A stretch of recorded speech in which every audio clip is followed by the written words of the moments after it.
4, 3, 2, 1, 0. Assalamualaikum warahmatullahi wabarakatuh. Perkenalkan, nama saya Ade Rahmawati Jaya dengan NIM G01191073 dari kelas Ilmu Penyakit Tumbuhan B. Pada kesempatan kali ini, saya akan menjelaskan materi terkait patogen Plasmodiopora brassicae. Plasmodiopora brassicae. Plasmodiopora brassicae adalah patogen tular tanah yang sangat penting dan merupakan patogen penyebab penyakit akar gada pada tanaman crucifera. Cendawan patogen ini merupakan parasit obligat dan mempunyai kelebihan, yakni dapat membentuk spora tahan yang berbentuk bulat, hialin, dan garis tengahnya dapat mencapai 4 mikrometer. Kerusakan yang diakibatkan oleh Plasmodiopora brassicae selain dapat menyebabkan bengkak pada akar, yang dapat mengganggu fungsi akar seperti translokasi zat hara dan air mineral dari dalam tanah ke daun, namun dapat juga menyebabkan tanaman layu, kerdil, dan akhirnya mati. Kerugian tahunan yang diakibatkan oleh Plasmodiopora brassicae di seluruh dunia dapat mencapai 10-15%. Sementara itu, di Indonesia, intensitas serangan yang diakibatkan oleh patogen ini pada tanaman keisin di Cipanas, Jawa Barat dapat mencapai 19,83 sampai 89,91%.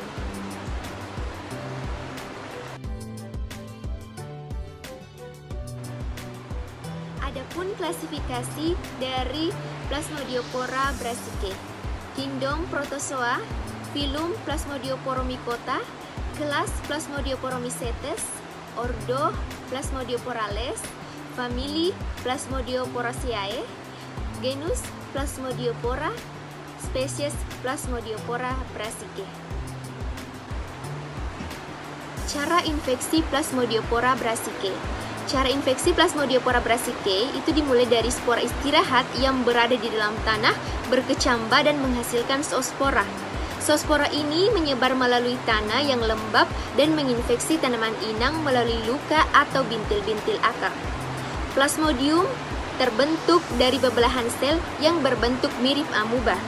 Plasmodium ini kemudian membelah diri dan membentuk zoospora sekunder yang sekali lagi dilepaskan ke dalam tanah. Infeksi sekunder dari zoospora dapat menginfeksi inang pertama atau inang di sekitarnya. Penyebaran zoospora sekunder ini dapat terjadi melalui alat-alat pertanian, air, atau angin. Beberapa spora berpasangan bergabung untuk menghasilkan sigot yang dapat menyebabkan infeksi dan menghasilkan plasmodium baru. Zoospora ini menembus jaringan akar muda secara langsung, sedangkan pada akar tua menebal dan batang bawah tanah ditembus melalui luka. Dari titik-titik utama ini infeksi plasmodium menyebar ke sel-sel korteks dan kambium dengan penetrasi langsung. Zoospora sekunder membentuk plasmodium sekunder yang mempengaruhi hormon tanaman sehingga menyebabkan terbentuknya benjolan-benjolan atau bintil-bintil pada akar. Plasmodium sekunder membentuk spora istirahat yang dilepaskan ketika benjolan-benjolan pada akar kubis membusuk dan hancur. Spora yang beristirahat ini dapat bertahan hingga bertahun-tahun, hingga mereka menemukan ujung-ujung akar yang berdekatan untuk kembali menginfeksi.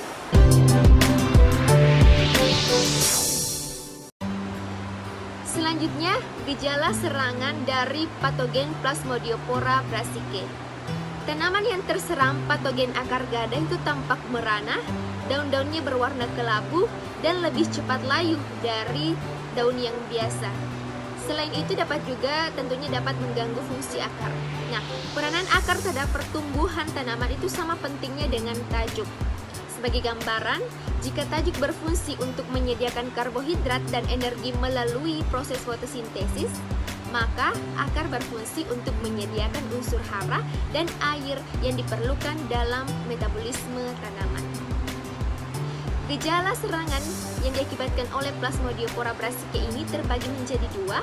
Ada gejala yang ada di atas permukaan tanah dan ada yang gejala di bawah permukaan tanah.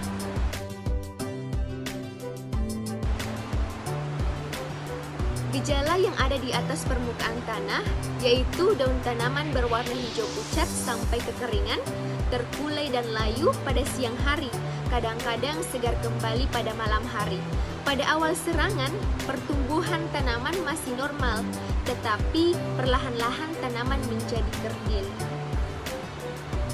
Sedangkan untuk gejala serangan yang ada di bawah permukaan tanah itu tentunya ciri khas gejala penyakit yang disebabkan oleh jamur Plasmodiopora brassicae, yaitu terlihat pada perakaran atau kadang-kadang tepat di bawah pangkal batang. Adanya pembengkakan pada akar dengan ukuran yang bervariasi karena patogen penyebab penyakit ini mengadakan reaksi pembelahan dan pembesaran sel yang menyebabkan terjadinya nyali atau kelenjar yang tidak teratur, dan selanjutnya nyali-nyali ini bersatu sehingga menjadi bengkakan memanjang yang mirip dengan batang atau gadah.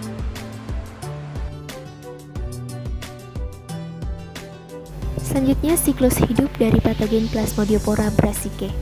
Jadi patogen memiliki 3 tahap dalam siklus hidupnya, yakni kelangsungan hidup di tanah, infeksi rambut akar, dan infeksi kortikal.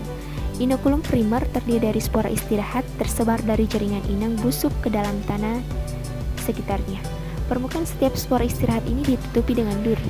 Zoospora primer dilepaskan dari setiap spora istirahat berbentuk gelondong atau flagella memiliki 2 bentuk, yakni flagella yang lebih pendek dengan ujung tumpul dan flagella yang lebih panjang.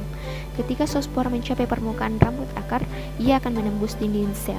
Tahap ini disebut dengan tahap infeksi rambut akar atau tahap infeksi primer. Pada rambut akar, patogen membentuk Plasmodia primer. Sejumlah pembelahan inti terjadi secara berkelompok di dalam plasmodia diikuti dengan pembelahan menjadi zoosporanya.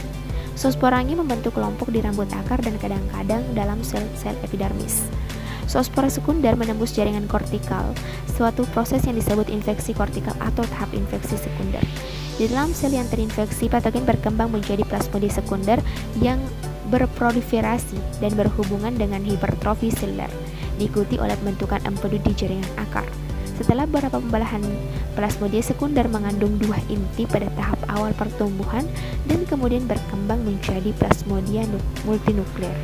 Dalam plasmodia, dengan inti haploid, inti dapat menyatu membentuk inti diploid.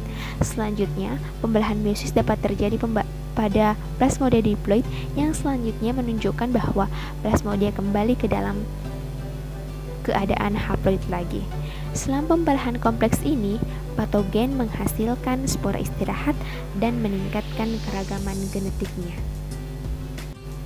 Siklus hidup Plasmodiopora brassicae sebenarnya menghasilkan 2 fase plasmodium yang berbeda, yakni plasmodium primer yang selanjutnya membentuk zoosporanya berdinding sel tipis, dan plasmodium sekunder yang membentuk spora rehat atau resting spore berdinding sel tebal yang tersusun atas senyawa kitin dan dapat berkecambah dengan zoosporanya. Dinding sel tebal ini menyebabkan spora dapat bertahan lebih lama. Sebagaimana patogen yang bersifat endoparasit obligat, plasmodium hidup di dalam sel inang dan menyerang sel tersebut.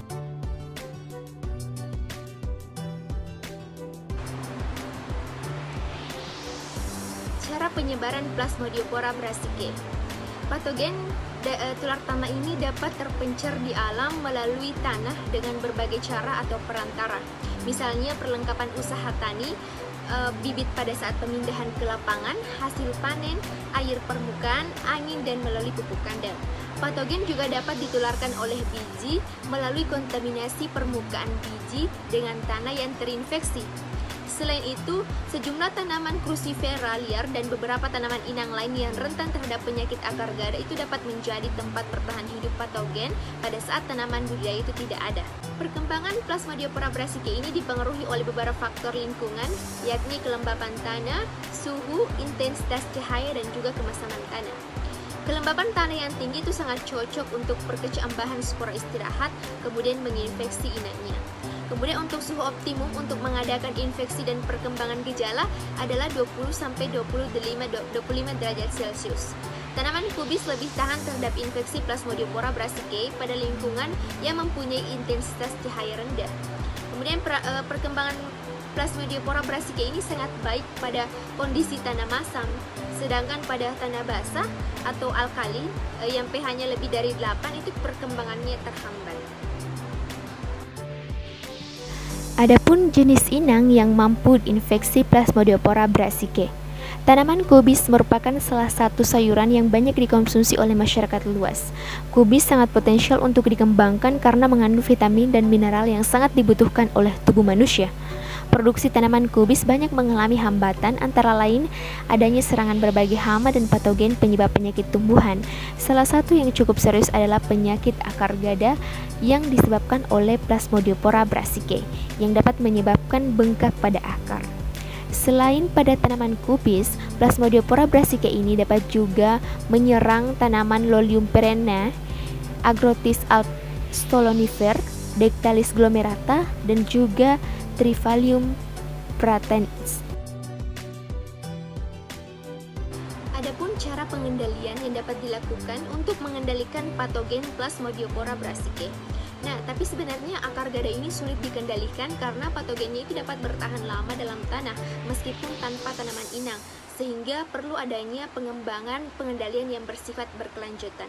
Nah, adapun cara-cara yang dapat dilakukan. Yang pertama itu pada lahan yang telah terkontaminasi patogen, penyakit ini sukar dikendalikan karena patogen dapat bertahan lama selama bertahun-tahun dalam tanah meskipun tanpa tanaman inang.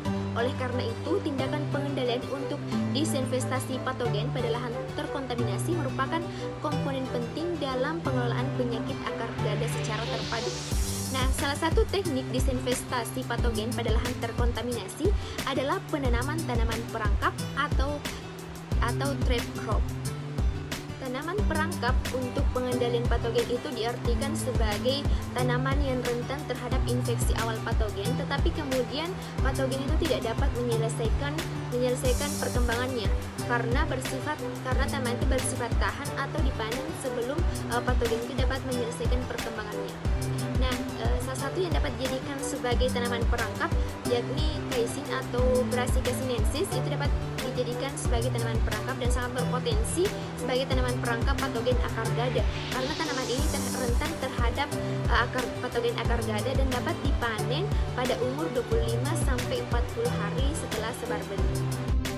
Cara pengendalian yang kedua yang dapat dilakukan yaitu penggunaan pupuk hayati yang telah diberkahi dengan mikroorganisme antara lain bakteri Sulolatic, Cyanobacter sp, Azospirillum sp, Rhizobium sp, Pseudomonas sp, Lactobacillus sp, dan juga bakteri pelarut fosfat yang bertujuan untuk memperbaiki struktur tanah dan mengendalikan penyakit tular tanah. Selanjutnya, cara yang ketiga yang dapat dilakukan yaitu penggunaan bahan alamiah yang ramah lingkungan merupakan alternatif yang sangat menarik perhatian. Salah satu bahan alamiah yang ramah lingkungan adalah garam dapur atau NaCl. Pada dosis toleran pada tanaman, NaCl ini terbukti efektif untuk mengendalikan patogen tular tanah dengan efek fungisidal, meningkatkan pH tanah dan meningkatkan agens pengendalian hayati alamiah. Jadi pengampuran tanah ini merupakan salah satu cara yang dapat digunakan untuk mengontrol perkembangan penyakit akar gada yang disebabkan oleh Plasmodiopora brassicae pada kelompok tanaman cruciferá yang dapat meningkatkan pH tanah itu menjadi 7,2.